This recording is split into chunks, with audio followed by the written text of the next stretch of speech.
What is that experience like going on the Shawn Ryan podcast and sharing that? You've been on there twice now, right? What's that experience been like? It's been amazing in the sense that, Shawn Ryan I think, has done more to disrupt information, actionable information, and bringing information to folks in the everyday than probably anybody in media history. I think he's far advanced beyond Joe Rogan or any of these others because he doesn't just put interesting people on his podcast. Like there's a lot of times there's an actionable arm to it, and he's invested. He follows up with it. He puts his own neck out there, and he's the first person I've ever seen do that. And I'm very grateful to him for having done this around this problem set, because frankly, until he brought, I'd been on with him once with Pineapple and it had moderate exposure. But then when Legend came on, and then Shawn and I went to Vienna together and interviewed Masood, and then Sarah came, Sarah had been on already, and it just snowballed, and it became, I think a lot of people,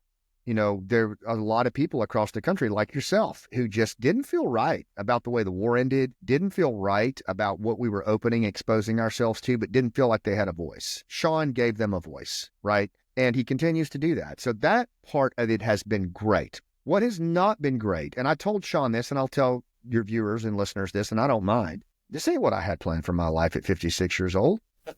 Like, I'm serious. Right. I have a business that I'm a public speaker.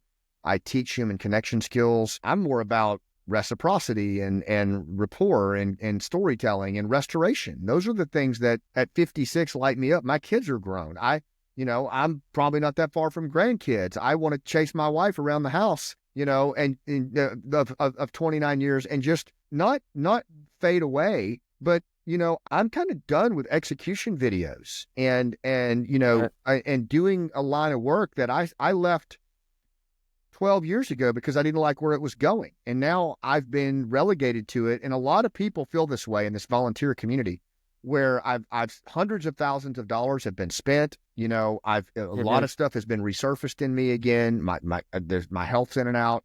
And so this is not something I'm looking to do for the rest of my life.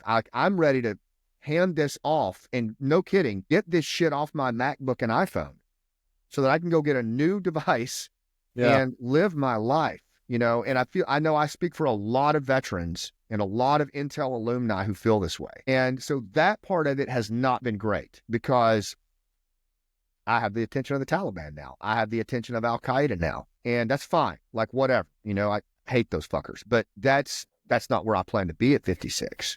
Right. But if that's where my higher power puts me, then so be it.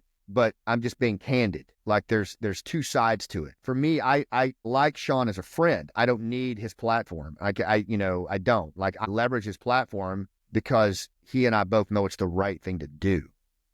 But I don't know. That's what it's been like. That might not be a politically correct answer, but I don't care. Yeah, more duality from Scott Mann. That's what we get.